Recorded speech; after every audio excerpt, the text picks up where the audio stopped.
Coming to the part 2 of the Quine-McCluskey minimization technique.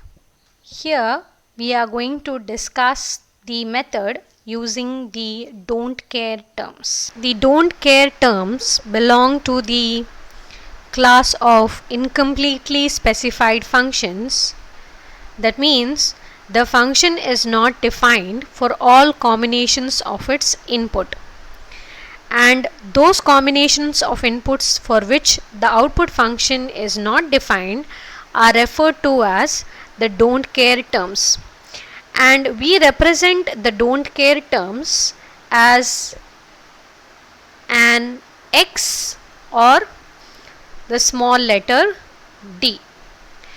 When we are going to represent the don't care terms along with the min terms, we will represent them as summation small d. So in this particular numerical that we are going to solve using the Quine-McCluskey technique, you will be able to see the question which consists of the min terms as well as the don't care terms. When we try to simplify the Quine-McCluskey method for the don't care terms, we follow the same procedure as that of the one which was mentioned in the tutorial 1. So the procedure remains the same, only the thing is, since we have the don't care terms, these don't care terms will never be included as a prime implicant. Moreover, the don't care terms will be highlighted by placing a star on top of it. So coming to the numerical, which says we need to simplify using the Quine-McCluskey method, we have a 4 variable function and the min terms are 1, 3, 13 and 15, and the remaining are specified to be the don't care terms. So you can observe that the don't care terms 8, 9, 10 and 11 have been marked with a star. So as a step 1, according to the procedure, we need to group them according to the number of ones that are present in the binary representation. So we have 1 and 8 which has just one number of ones, and in the group 2 we have 3, 9 and 10 which have 2 ones. Decimal notation 11 and 13 have 3 ones, and group number 4, that is decimal notation 15, has 4 ones. So we are going to compare the successive groups, that is group 1 is compared with 2, 2 is compared with 3, 3 is compared with 4, and we are going to check mark all the min terms which can be compared or paired with. Whichever ones differ by 1 bit have to be paired and replaced with a dash. So in the next step you can see that I am going to form a table again with group, min terms and variables, that is w, x, y and z,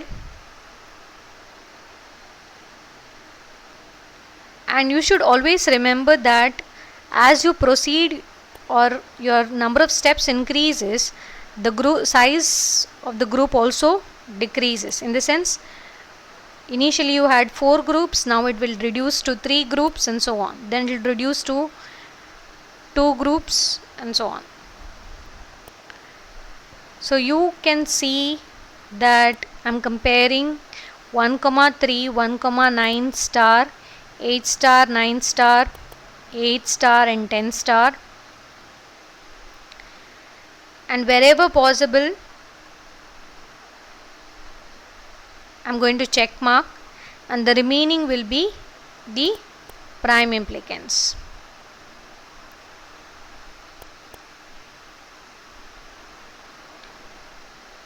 So in this particular step I was unable to identify any of the prime implicants, so I am going to group them again,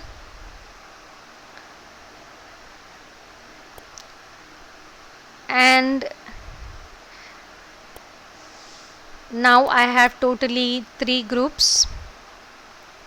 you can see that in the group 1 the variables will have a same notation, whereas the group 2 has all the don't care terms, that is all the terms are starred, which means they are all don't care terms, and we have clearly seen that don't care terms cannot be included in as a prime implicant.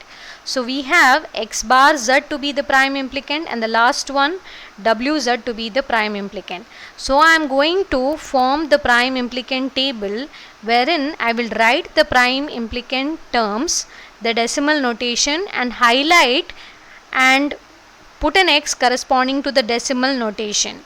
And when you write the table in this particular case, you have to be very careful that the decimal notations that are to be included are only the ones which correspond to the min terms and not the don't care terms. Since both of them form the essential prime implicant, I have the final expression to be x bar z plus wz.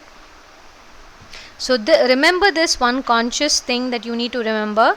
Here all the decimal notations specified in the prime implicant table of step 4 are the ones corresponding to the min terms specified in the summation. We have not included the don't care decimal notations, and they are not supposed to be included because they do not form a part of the prime implicant.